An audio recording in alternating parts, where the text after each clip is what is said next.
So electrolytic cells are exact reverse of galvanic cells, बिल्कुल opposite.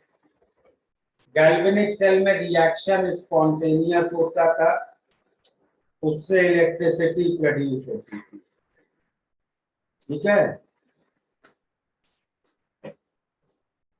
Electrolytic sales में reaction non spontaneous है और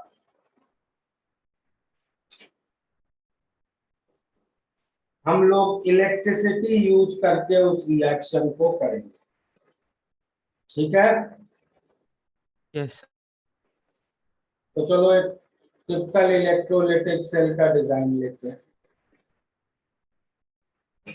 और इलेक्ट्रोलिटिक सेल में जो प्रोसेस हम लोग करते हैं उसको हम कहते हैं इलेक्ट्रोलिसिस। तो एक टिपिकल इलेक्ट्रोलिसिस करते हैं, चलो स्टार्ट करते हैं। पहले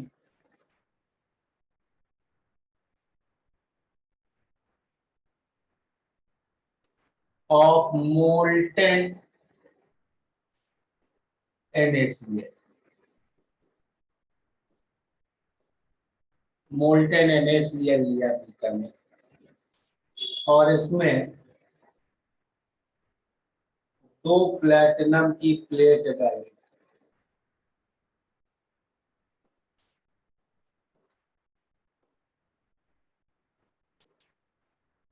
और इनको एक बैटरी से कनेक्ट कर दिया।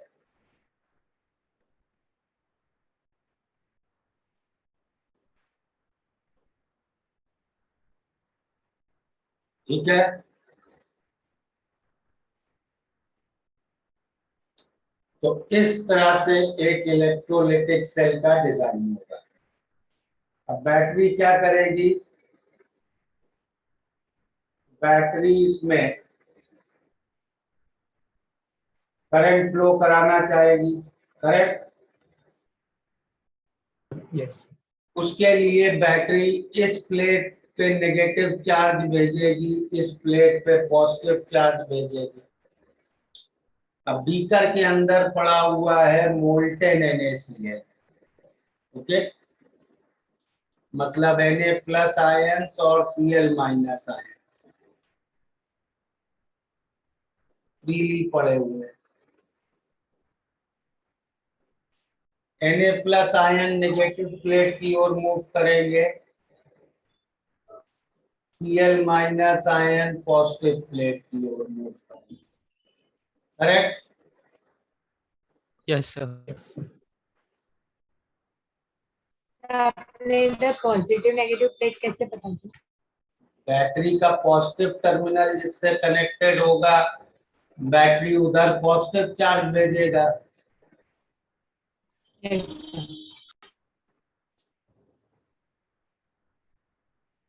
Okay, yes sir. तो अब इसके आगे क्या होगा?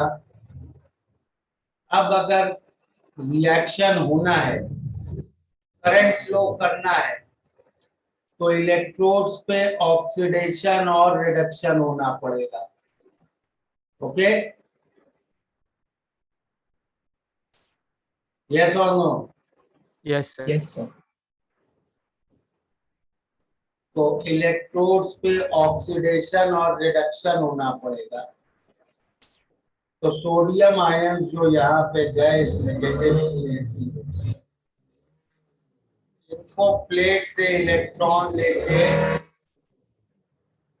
रिड्यूस होना पड़ेगा, करेक्ट? अब इस रिएक्शन का E0 वैल्यू है -2.714, ओके। रिडक्शन हो रहा है,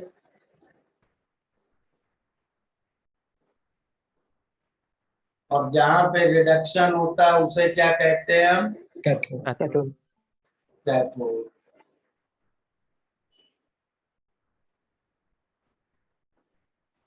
देख रहे हो E0 वैल्यू नेगेटिव है। यस। नेगेटिव E0 वैल्यू का मतलब Non Spontaneous. Reaction is non spontaneous. फिर ये रिएक्शन होगा क्यों जब नॉन स्पॉन्टेनियस है? Electric current pass through. External battery इसलिए। बैटरी का वोल्टेज इस ईएमएफ से ज्यादा होगा, तो बैटरी इस नॉन स्पॉन्टेनियस रिएक्शन को कराएगी। क्लियर? Yes, sir. सिमिलरली इधर क्या होगा? Cl माइनस आयंस आएंगे, वो ऑक्सीडाइज होंगे।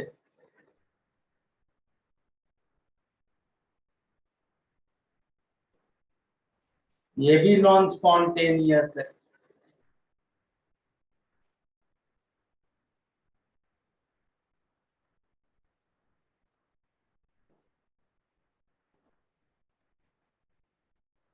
ये ऑक्सीडेशन रिएक्शन है, मतलब ये हो गया एनोड। सही है? ओके। Yes. Yes, sir.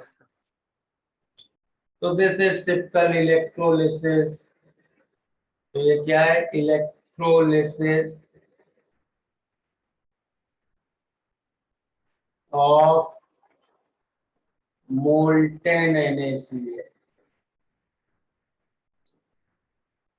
और इसके प्रोडक्ट क्या हैं? क्लोरीन गैस इज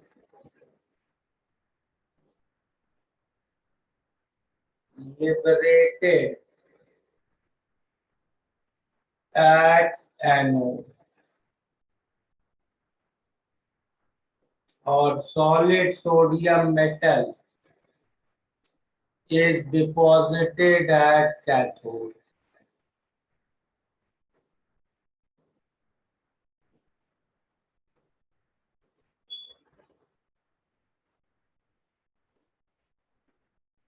ठीक है? Yes, sir. Yes, sir. तो इसमें बैटरी कितने वोल्ट की लगानी पड़ेगी कि ये हो जाए?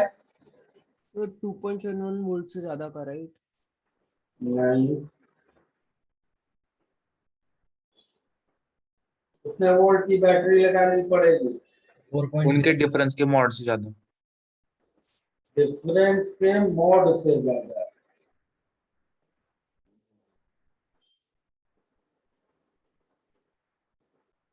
ई सेल से ज्यादा।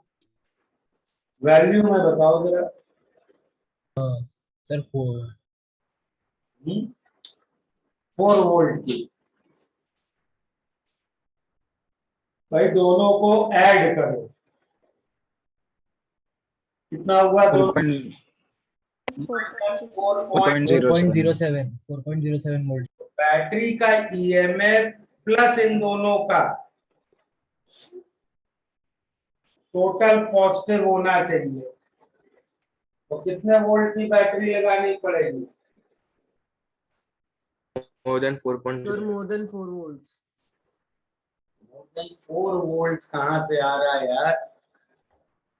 -4.07 तो इन दोनों का टोटल है। ठीक है?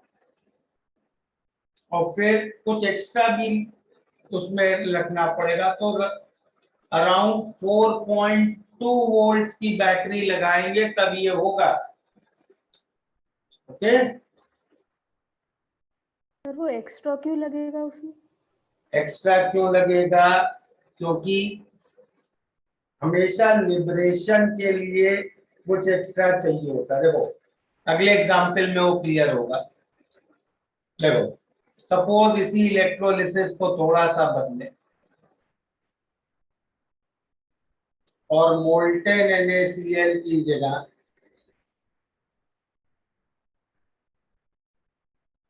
एक्वस NaCl की इलेक्ट्रोलिसिस करें। ठीक है? एक्वस NaCl की इलेक्ट्रोलिसिस करें।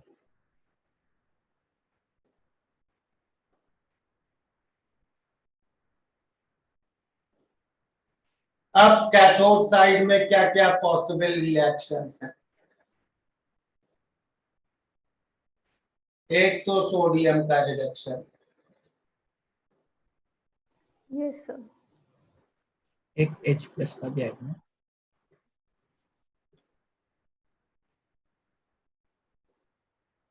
एक H प्लस का रिडक्शन,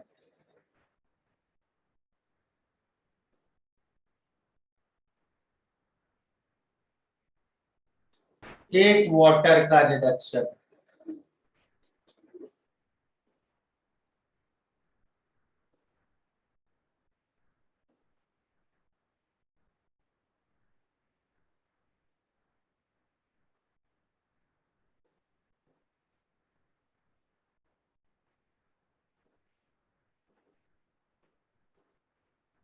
ठीक है। तो ये तीन पॉसिबल रिएक्शंस हो सकते हैं कैथोड पे।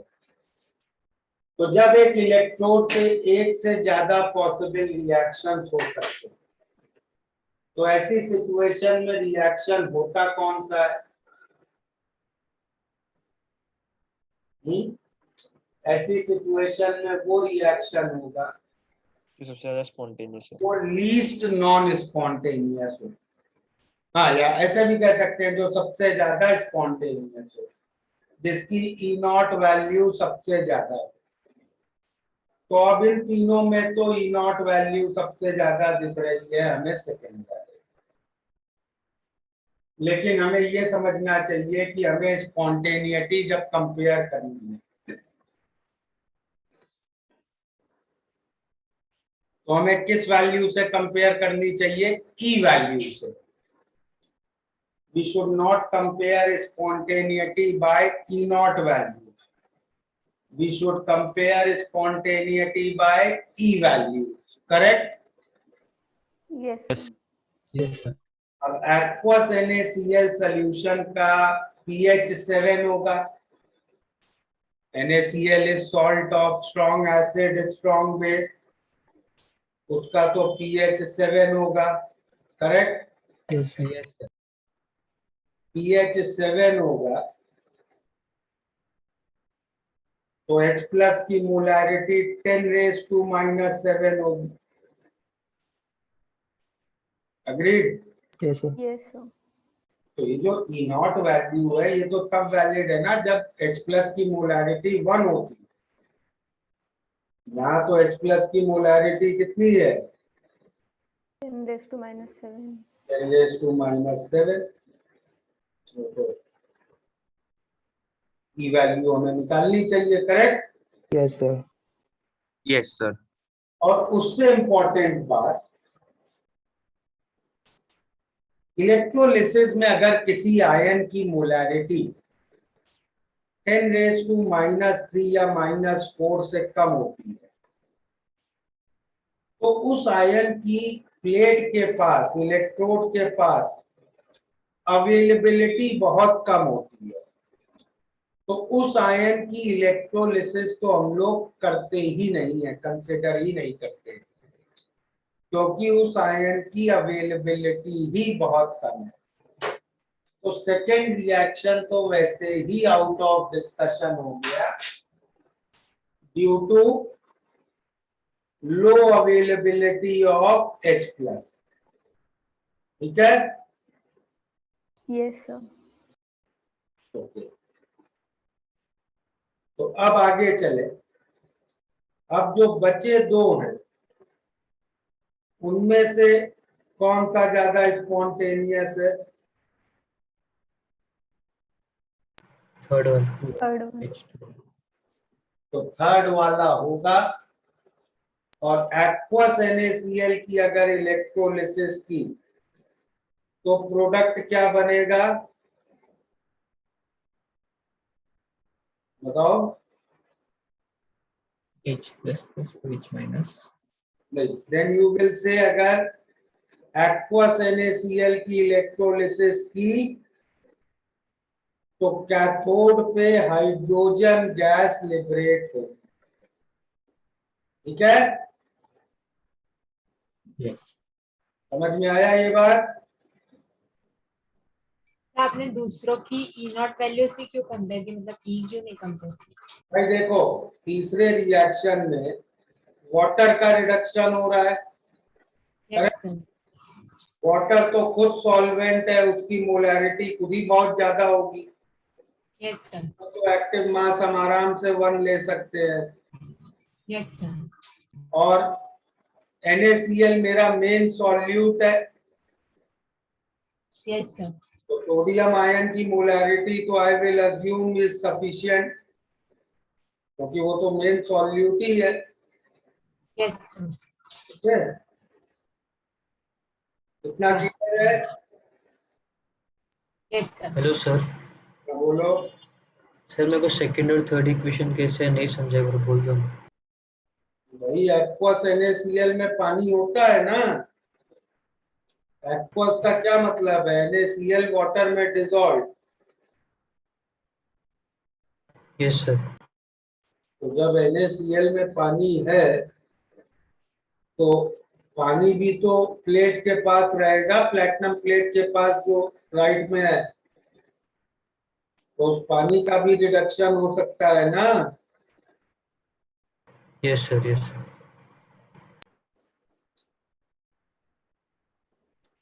क्लियर है कैथोड वाले डिस्कशन? Yes, sir. चलो फर्स्ट और थर्ड को आपने से कंपेयर किया है, एक बार बताओ ना सर। फर्स्ट और थर्ड की ई नॉट वैल्यू देखिए, ई नॉट वैल्यू किसकी ज्यादा है? फर्स्ट थर्ड की ज्यादा है यार। थर्ड के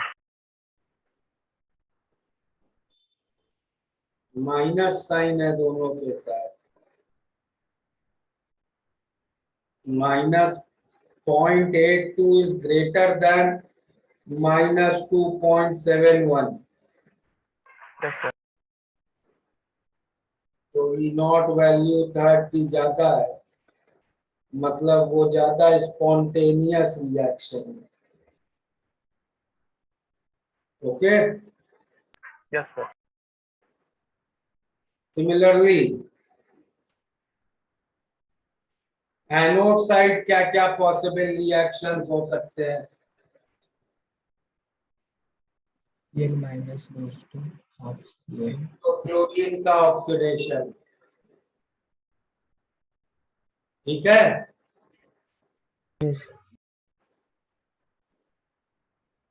और दूसरा वाटर का ऑक्सीडेशन,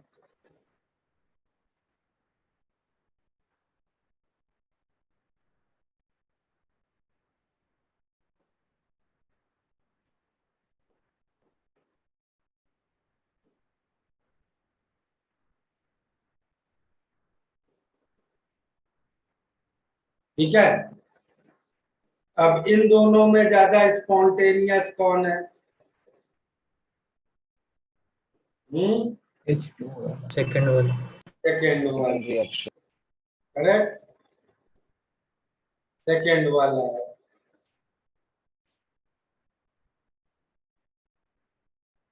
लेकिन जब हम प्रैक्टिकली ये इलेक्ट्रोलिसिस करते हैं, then we find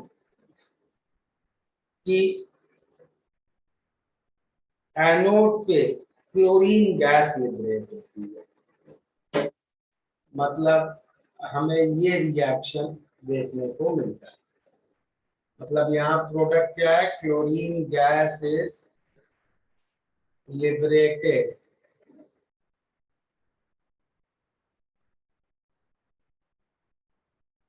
at anode. अब ऐसा क्यों होता है भाई? ज्यादा स्पॉन्टेनियस तो सेकेंड रिएक्शन का है, ठीक है। सर ये ई नॉट SRPs है ना? हैं? हाँ, नहीं यार, ये अब एनोड पे तो SOP है ना, जो ओके सर। रिएक्शन है उसका है you know। तो ओके ये क्यों होता है? इसमें हम कहते हैं this happens due to over voltage. Over voltage क्या है? Over voltage is a slight extra voltage which is required to liberate species. ठीक है, जैसे अभी लास्ट एग्जाम्पल में उन दोनों के ईएमएफ का टोटल, दोनों हाफ सेल के ईएमएफ का टोटल कितना आ रहा था? 8.07। और मैंने कहा बैटरी कितने की लगाओ? 0.20 0.20 की। तो इतना एक्स्ट्रा क्यों लगाया? क्योंकि हमेशा जब भी कोई स्पीशीज लिबरेट या डिपॉजिट होती है तो थोड़ा एक्स्ट्रा वोल्टेज, मेजर्ड वोल्टेज से थोड़ा एक्स्ट्रा वोल्टेज रिक्वायर्ड होता है। तो ओवर वोल्टेज क्या होता है? व्हाट इज ओवर वोल्टेज, उसको जरा समझ लेते हैं। Over voltage is the extra voltage required for liberation or deposition of species। अब जैसे यही पिछला वाला एग्जाम्पल हम लोग लें, तो इसमें एनोड पे क्लोरीन या क्लोराइड आयन का ऑक्सीडेशन हो रहा है, करेक्ट? Yes, क्लोराइड आयन के ऑक्सीडेशन से क्या मिलेगा? chlorine gas. नहीं, सोच के ढंग से बताओ।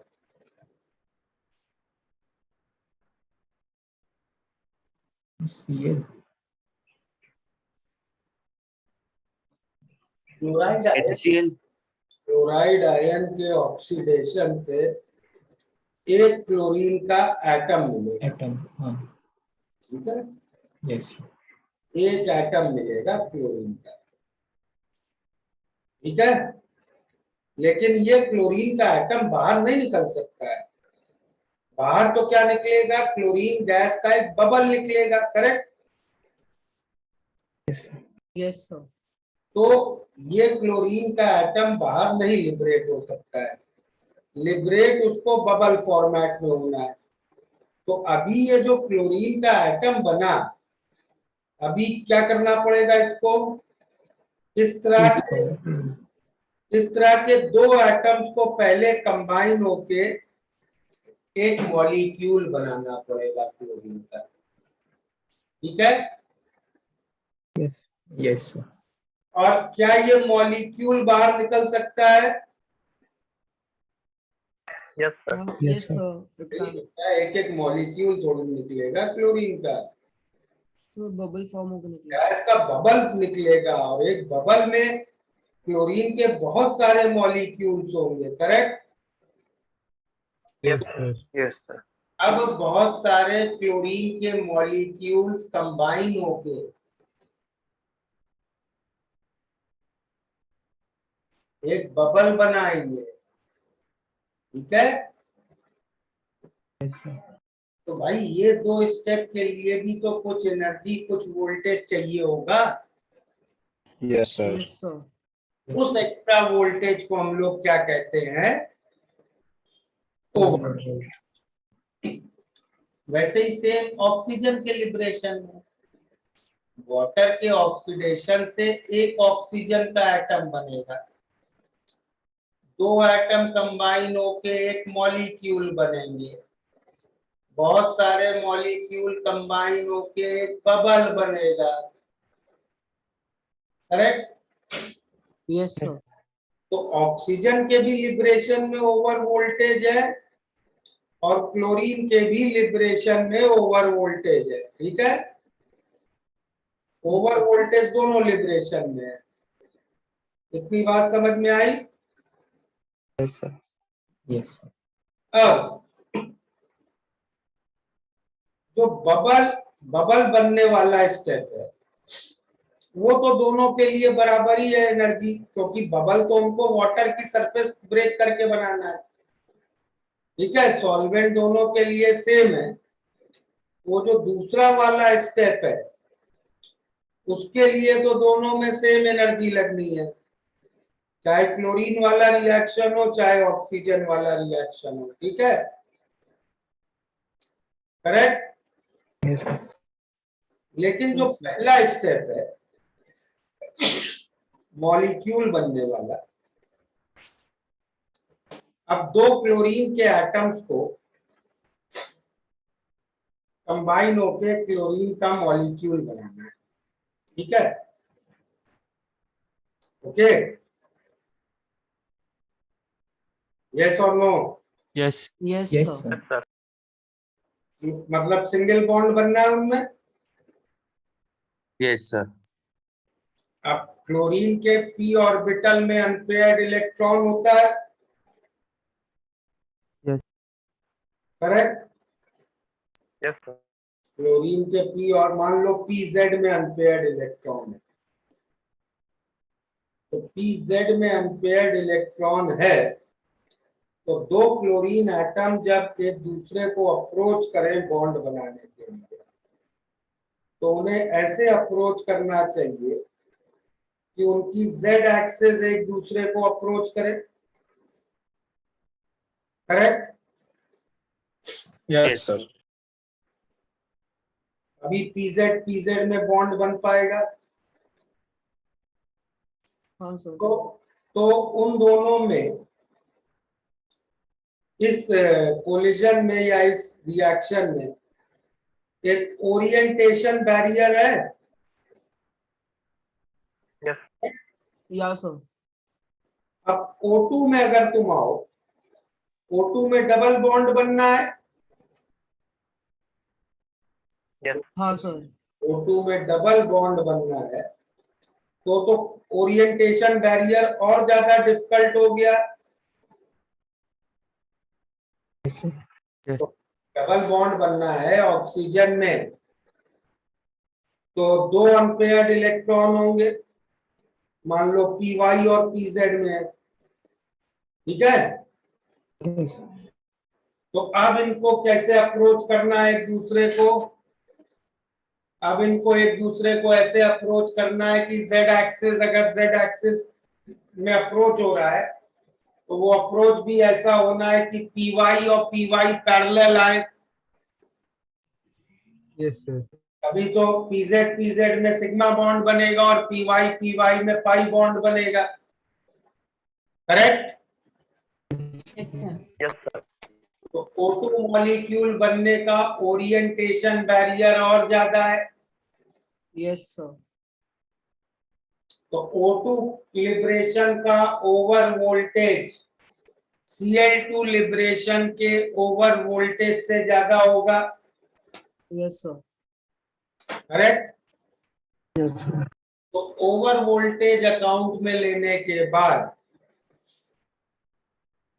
Chlorine liberation becomes the preferred reaction, ये क्लियर है?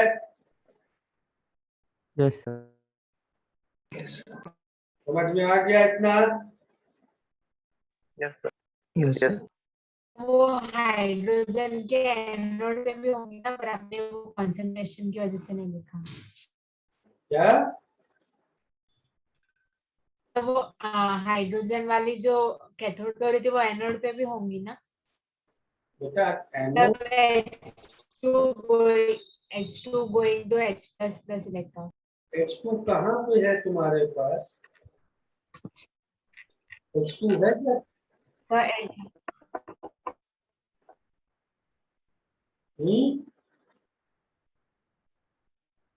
Do you have H2 in solution? No sir. तो फिर कैसे करा रही हो वो रिएक्शन?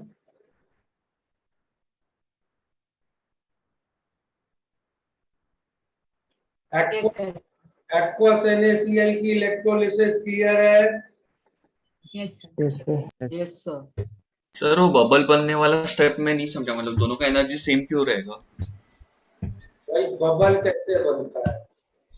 एक सर नहीं मतलब लिक्विड में गैस का बबल बनना है तो लिक्विड की सरफेस को ब्रेक करना पड़ेगा, यस सर। तो कितनी एनर्जी लगेगी? लिक्विड का सरफेस टेंशन डिसाइड करेगा वो। Yes sir. तो दोनों के लिए लिक्विड तो वाटर ही है, यस सर। इसकी सरफेस ब्रेक करके बबल बनेगा। Yes sir. सर पर दोनों मॉलिक्यूल्स का सरफेस एरिया अलग अलग होगा ना? तो उससे क्या करना है सरफेस एरिया से? गैस के बबल में मॉलिक्यूल का सरफेस एरिया थोड़ी इंपॉर्टेंट होता है। गैस का वॉल्यूम तो मॉलिक्यूल्स के वॉल्यूम से बहुत ज्यादा होता है ना। Yes sir. तो गैस के सरफेस एरिया से क्या करना मॉलिक्यूल के सरफेस एरिया से? Okay sir.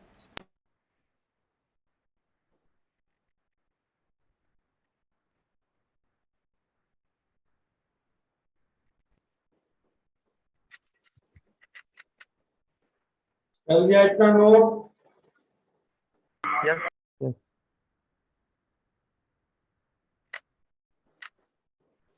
तो एक्वस NaCl के क्या प्रोडक्ट होते हैं समझ में आ गए?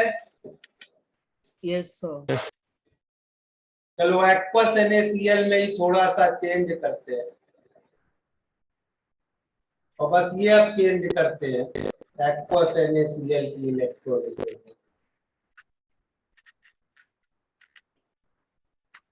इसका माइक को अनम्यूटेड है। आर्यन, सर कैथोड को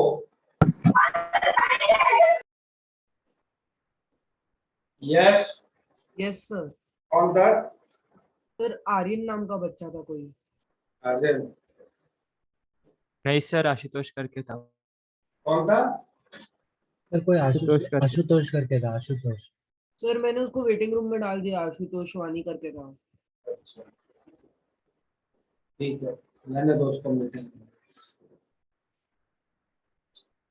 okay, so now what I was saying, cathode को मैं प्लैटिनम की जगह लिक्विड मरकरी का इलेक्ट्रोड बना लेता हूं। ओके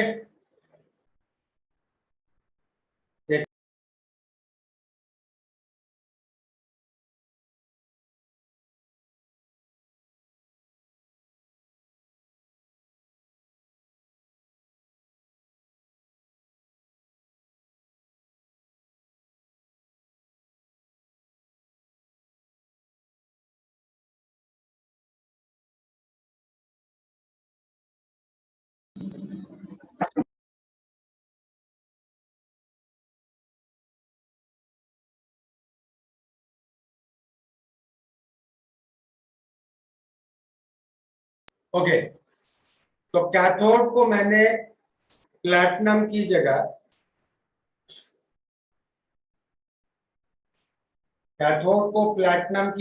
लिक्विड मरकरी का प्लेट बना लिया। अब क्या होगा? क्या चेंज होगा?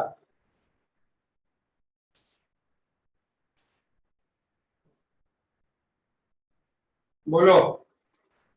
यस, अभी वेटिंग रूम से किसी को एंट्री मत देना, ठीक है? Okay sir. हाँ बोलो, अब क्या होगा? क्या चेंज आएगा? कैन एनीबॉडी टेल मी?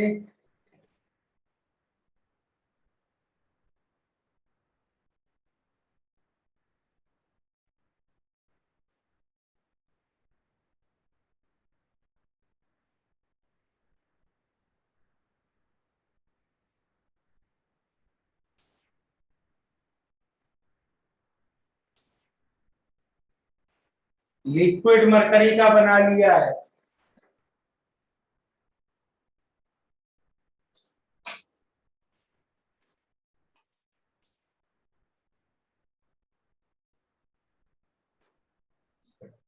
तो बस हम वो इक्वेशन लिखेंगे उसमें आएगा। भाई देखो, अभी तक क्या हो रहा था?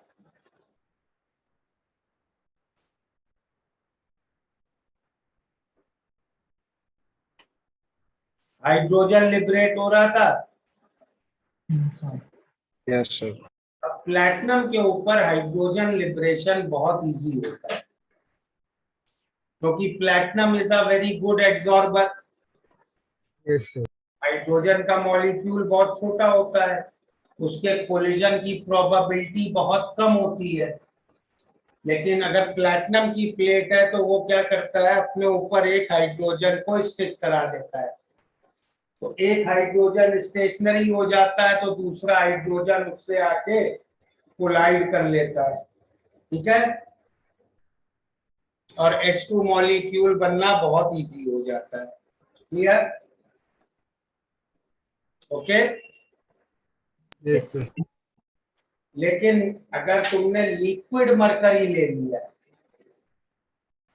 लिक्विड मरकरी ले लिया तो लिक्विड मरकरी एब्जॉर्ब करता नहीं है, तो हाइड्रोजन का लिबरेशन बहुत डिफिकल्ट हो जाता है। Okay,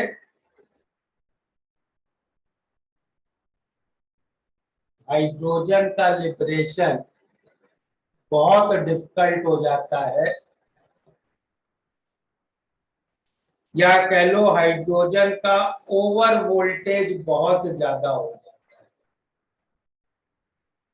over Hg, hydrogen has a very high over voltage,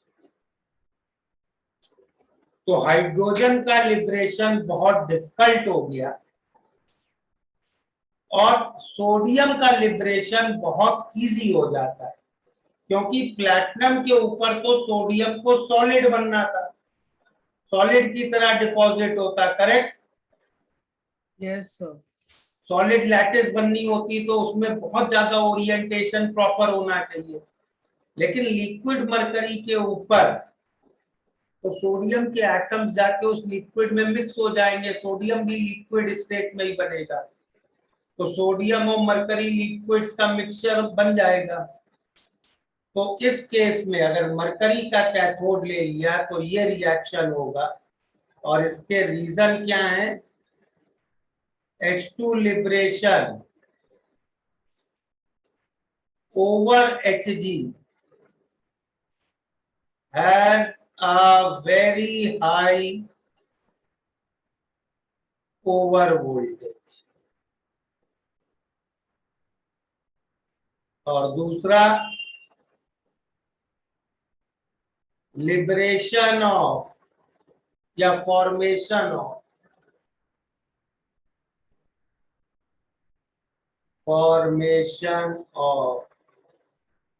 NaHg amalgam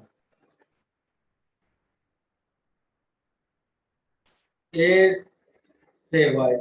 ये काम इजी हो गया है, हाइड्रोजन लिबरेशन डिफिकल्ट हो गया है, ठीक है।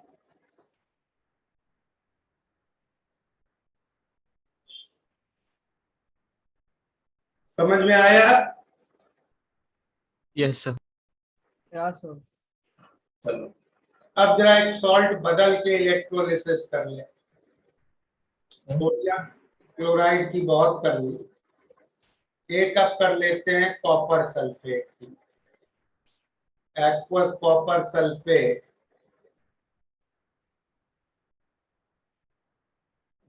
के बीच 2 प्लैटिनम प्लेट लगा दी। अब कैथोड पे क्या क्या हो सकता है? कॉपर का रिडक्शन और वाटर का रिडक्शन।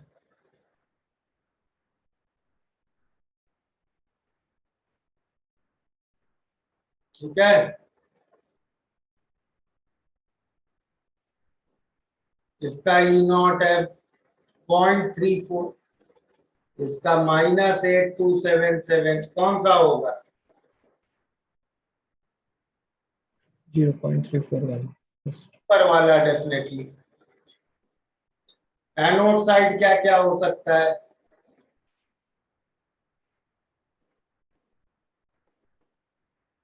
अब सल्फेट में तो सल्फर की ऑक्सीडेशन स्टेट +6 है,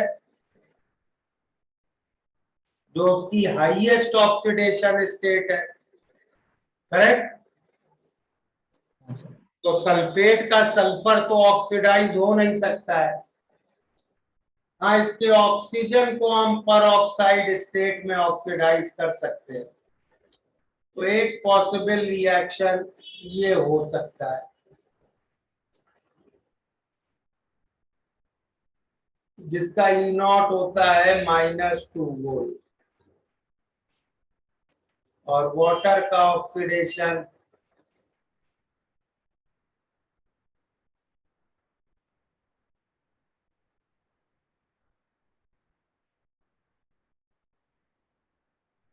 ठीक है। तो कौन सा होगा इनमें? नीचे क्लियर? Yes sir. और इसी में एक्वस कॉपर सल्फेट के इलेक्ट्रोलिसिस में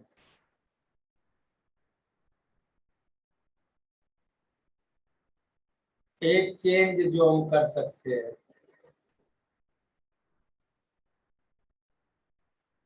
कि मान लो एनोड मैंने कॉपर की प्लेट बनाई, तो अब एनोड पे क्या क्या पॉसिबल रिएक्शन होंगे?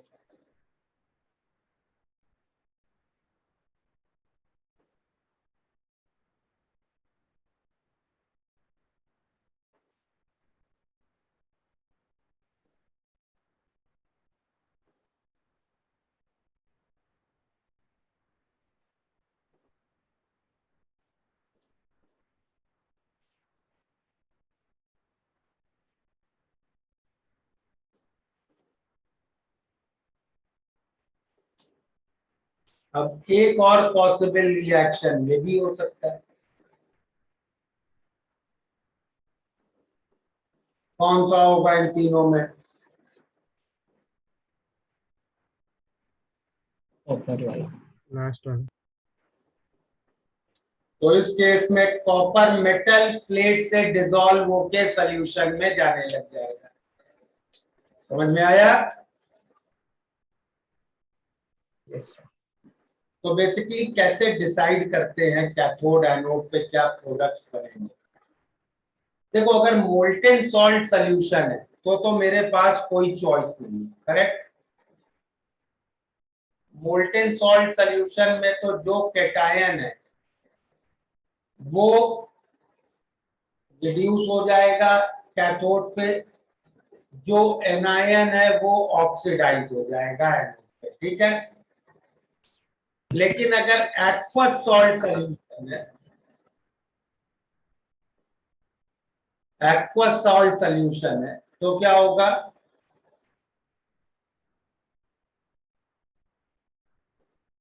aqueous salt solution में we will have to see E naught values, over voltage, electrode, कई फैक्टर्स आएंगे, करेक्ट?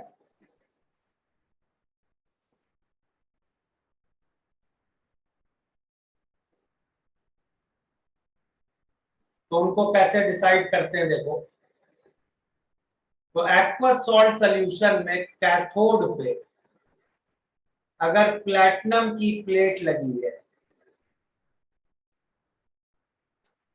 ओके,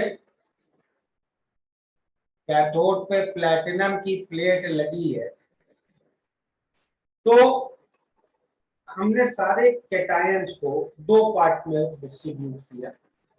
एक cations of highly active metal,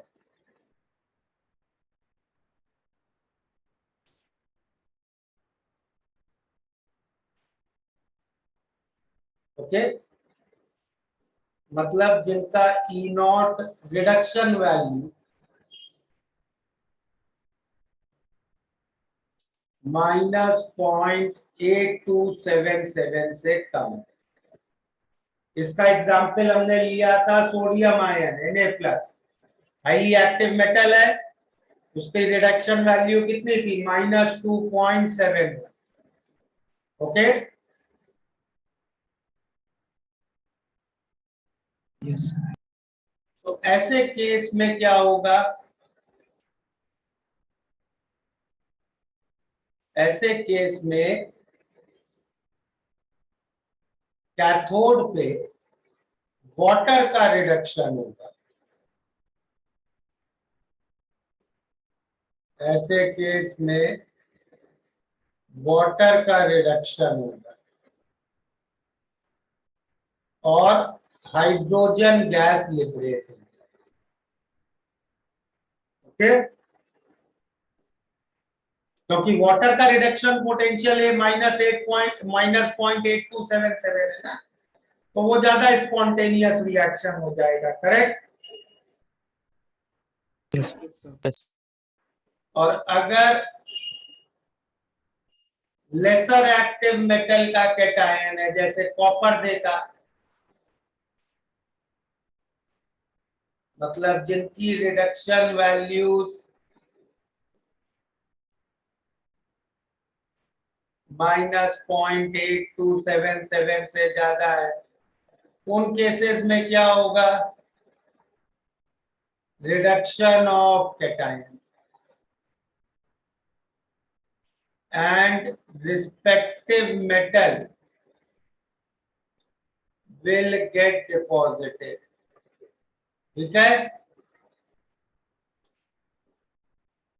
clear? Yes, sir. Versus दूसरा इसमें क्या केस हो सकता है? अगर हमने कैथोड मरकरी का बना लिया तो क्या होगा? तब तो सोडियम भी था, तो सोडियम तक रिड्यूस हो रहा था ना, Yes, sir. क्योंकि यहाँ पे हाइड्रोजन की लिबरेशन का ओवर वोल्टेज बहुत ज्यादा हो जाएगा। तो इस केस में कोई भी कैटायन हो, फॉर ऑल कैटायंस क्या होगा? Cation will be reduced and metal amalgam will be formed.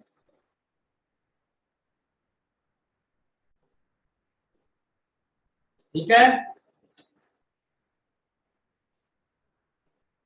समझ में आया?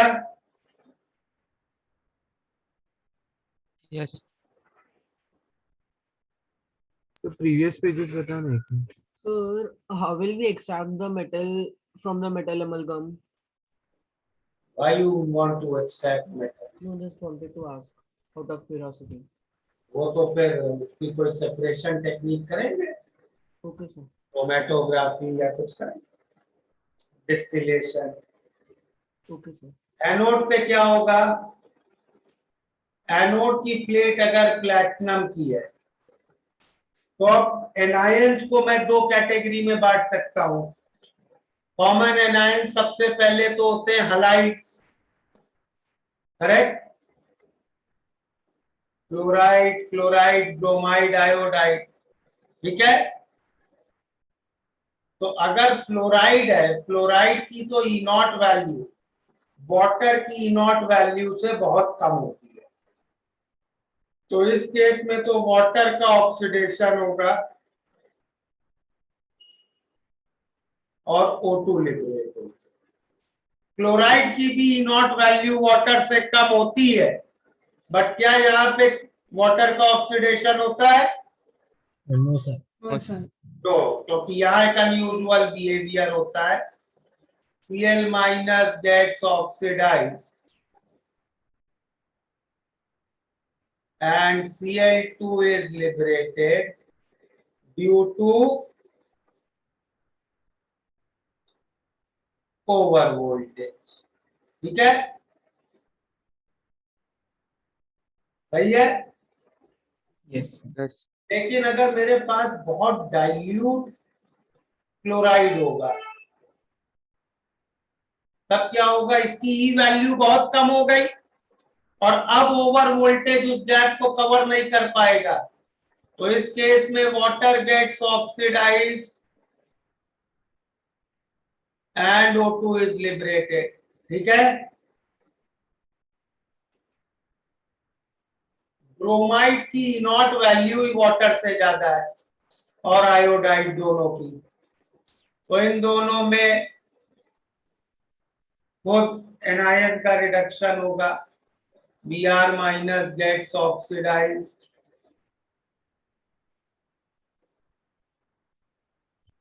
और Br2 liberate, I minus gets oxidized, I2 ठीक है।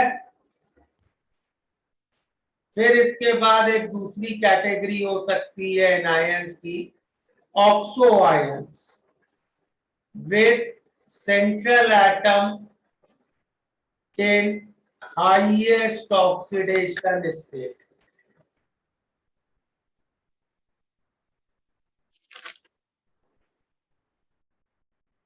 Okay,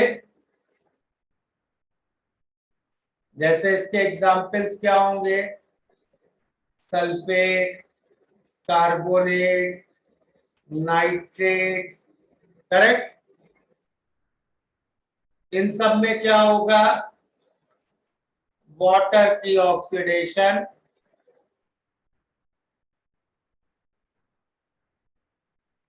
and O2 is liberated, ठीक है।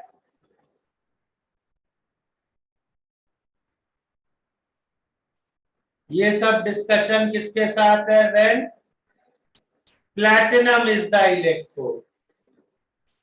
बट अगर इलेक्ट्रोड किसी एक्टिव मेटल का ले लें जैसे कॉपर, तब क्या होगा, इसमें metal may get oxidized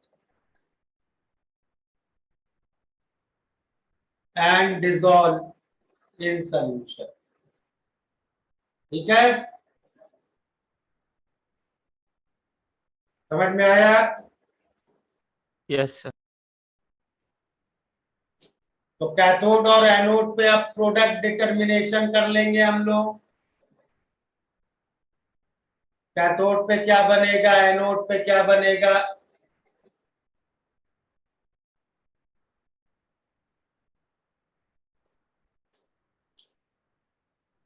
and next thing we can discuss कि कैथोड या एनोड पे जो भी सब्सटेंस बन रहा है वो कितना बनेगा।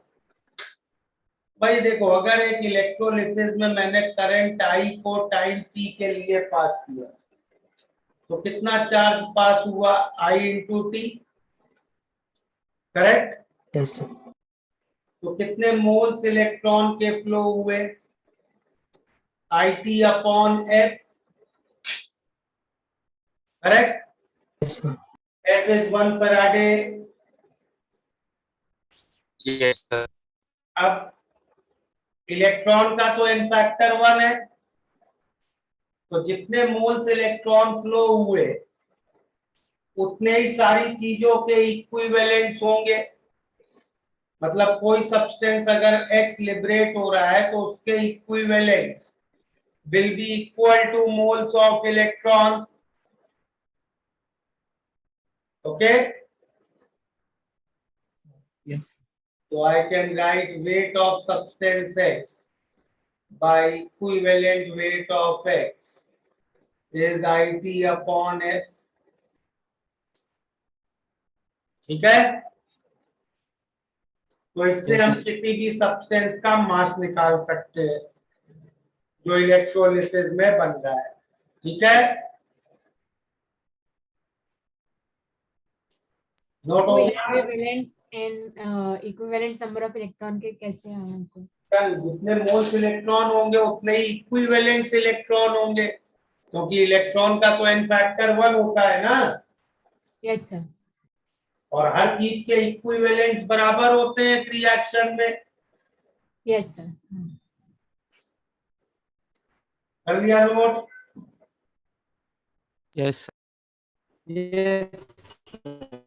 चलो FBS ओपन करो, 35 to 49 इलेक्ट्रोलाइटिक सेल वाले कंप्लीट करने स्टार्ट करो। कुछ नहीं, सिर्फ एक ही इक्वेशन है, ढंग से प्रोडक्ट रिकॉग्नाइज करो और ये अप्लाई करो।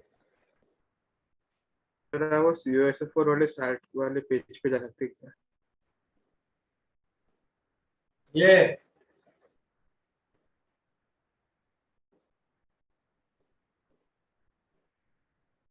ये वाला सर ये हो गया।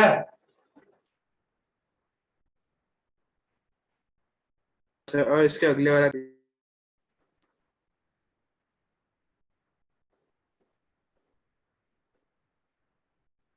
सर इसके 2 पेज पहले वाला। ये हाँ सर हो गया।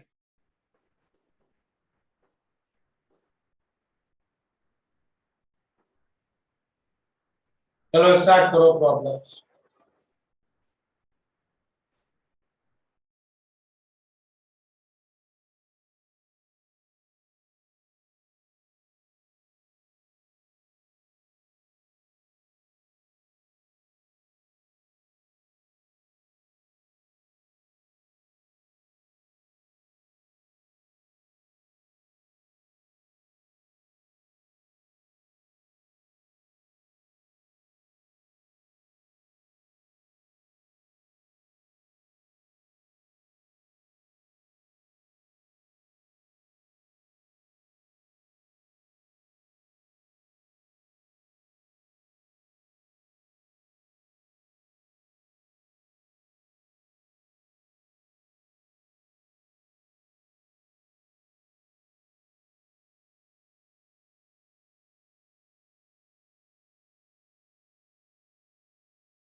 हो गए कंप्लीट?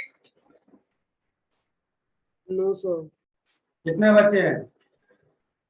Sir, थोड़े बच्चे हैं. अभी 43 तो जो हो गए उसमें कोई डाउट है? Yes, sir. बोलो। सर 37 37 38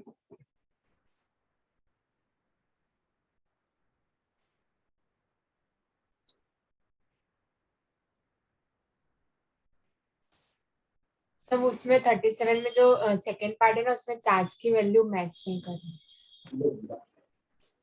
37 में क्या दिया? मेटल का फ्लोराइड है MF2, ठीक है। यस और 10 एम्पियर करंट पास कर रहे हैं मोल्टेन सॉल्ट में। 330 सेकेंड। कितना मेटल डिपॉजिट हुआ वो दिया है, एटॉमिक वेट पूछा है। इसमें बेटा क्या डाउट हुआ? W by E is IT by S, correct? ध्यान दो, अब वेट कितना दिया है मेटल का? 1.95। इक्विवेलेंट वेट क्या होता है? Atomic weight by n factor, और n फैक्टर 2 है, चार्ज 2 है।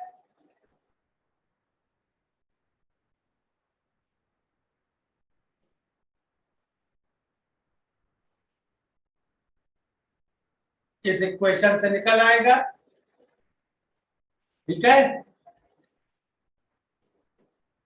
सर इसका जो सेकंड पार्ट था ना उसमें चार्ज की वैल्यू मतलब थोड़ी अलग आ रही थी, 50-60 का डिफरेंस था सॉल्यूशन। एक minute, what will be quantity of electricity, मतलब IT की वैल्यू निकालनी है। विल बी कितना ही कॉपर चाहिए? 1.95 बाय 63.5 बाय 2 into 96500, इससे आएगा जो आंसर वो करेक्ट है।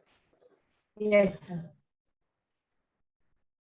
सर मेरा 5907 आया और पीछे 5964 दिया है। इसका आंसर हाँ यस सर। यही, बिल्कुल यही कैलकुलेशंस की हैं। यस सर, मैंने चेक की सर। 64 तो नहीं लिया है कॉपर का एटॉमिक मास? नहीं सर, 63.5। तो यार इससे जो आंसर आ रहा है वो सही है, ठीक है। ओके। और कौन सा करना है? 39. 40 40। सर 38 का खाली जो H प्लस का कंसंट्रेशन है वो. बेटा 38 में देखो, मोल्स ऑफ इलेक्ट्रॉन निकालो पहले, कितने आ रहे हैं? 5 into 10 पावर माइनस। ये तो बिल्कुल ओरली करने ऐसे प्रॉब्लम, मैं लिख तो रहा हूं लेकिन एग्जाम में ये 2 मिलीमोल आ गया। Yes sir. अब देखो ये तुम्हें एक रिएक्शन दी है एनोड की। Yes sir. अब इसमें देखो H प्लस का स्टोइचोमेट्रिक कोएफिशिएंट कितना है? 4. और इलेक्ट्रॉन का कितना है? 4. मतलब जितने इलेक्ट्रॉन उतने H प्लस, यस सर. तो मोल ऑफ H प्लस भी 2 मिलीमोल। Yes sir. मोलैरिटी 2/50, ठीक है। हाँ सर. हाँ सर. अगला बोलो, 40 करना। लास्ट क्वेश्चन में आपने क्या बोला? यस इसमें सर H2O के पार्ट है। H2O के बाद इन दोनों का स्टोइचोमेट्रिक कोएफिशिएंट सेम है। Yes sir. मतलब जितने इलेक्ट्रॉन होंगे रिएक्शन में उतने ही H प्लस प्रोड्यूस होंगे। यस सर, समझ। 39 में सेम। भाई कैथोड का रिएक्शन कॉपर सल्फेट की इलेक्ट्रोलिसिस में ये होता है, यस सर. और एनोड का ये होता है। हाँ सर. अब ये तो सॉल्यूशन के बाहर चला गया, हाँ सर. और ये भी बाहर चला गया, यस सर. तो इन दोनों का जो मास होगा उतना वेट लॉस हो गया सॉल्यूशन का। हाँ यस सर. तो कॉपर का मास कितना बनेगा? 63.5 इंटू इलेक्ट्रॉन्स के मोल्स कितने दिए हैं? 0.01, यस सर. और 2 इलेक्ट्रॉन के साथ एक कॉपर, यस सर. तो कॉपर के कितने मोल्स होंगे 0.01/2 Yes, sir.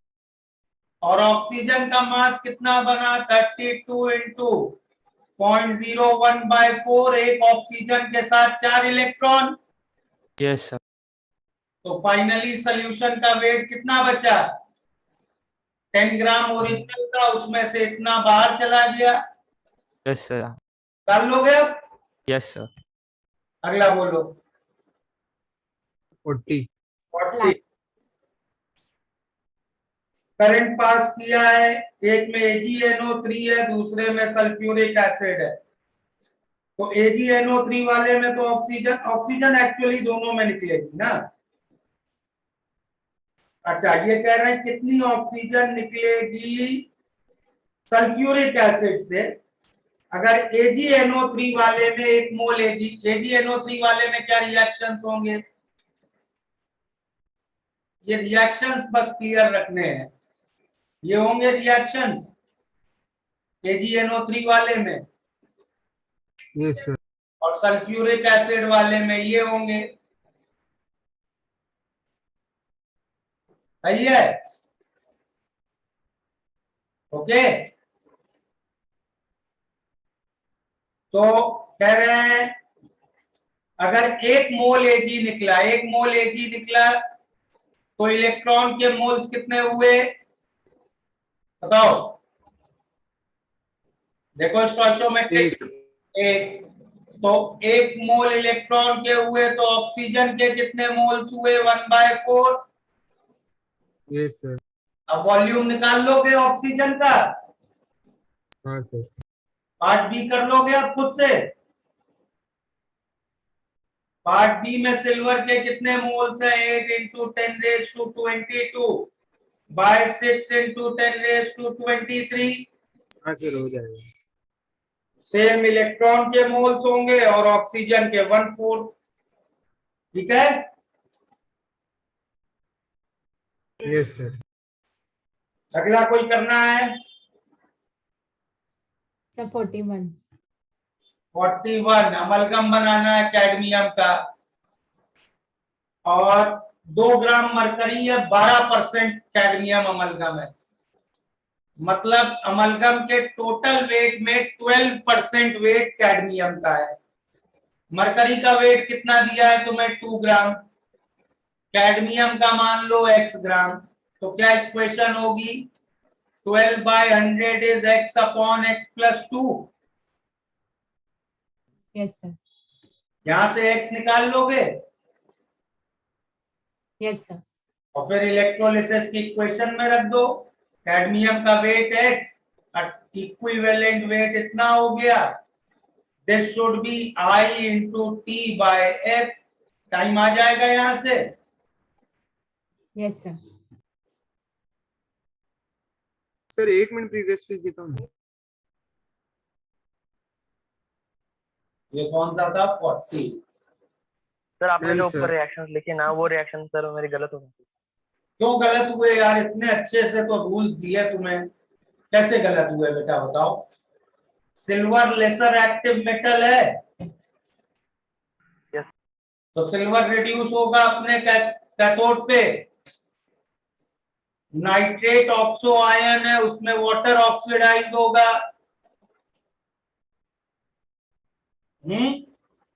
यस सर दूसरी साइड H2SO4 में सल्फेट ऑक्सो आयन है तो वाटर ऑक्सीडाइज होगा। यस H2SO4 में तो H+ प्रेजेंट है तो वो रिड्यूस होगा।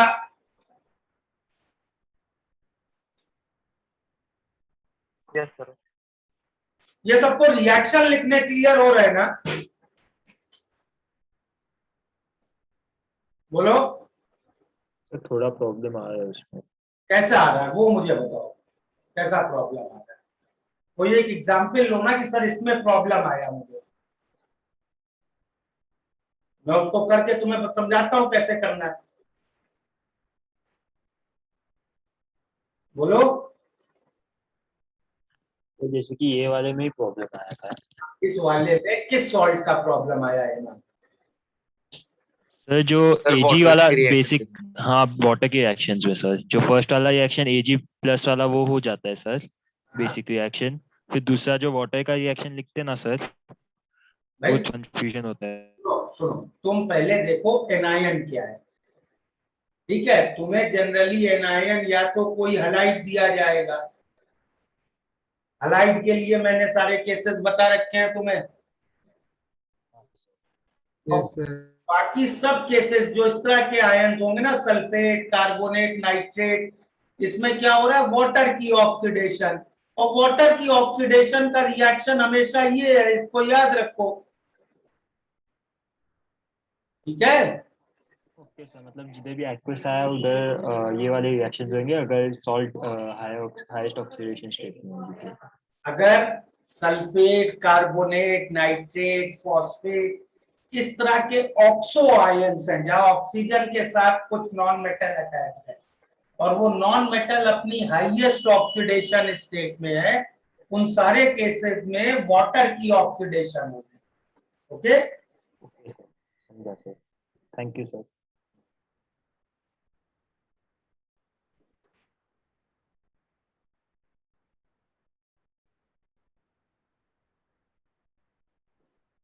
और कोई डाउट? 49 तक अभी कंप्लीट नहीं हुआ है ना? No sir. होमवर्क में कंप्लीट करो इसको, फिर नेक्स्ट क्लास में डिस्कस करेंगे बाकी, ठीक है। ठीक है सर। Okay, sir. एक बार 39 दिखा ना। 39 ये लो। Thank you sir.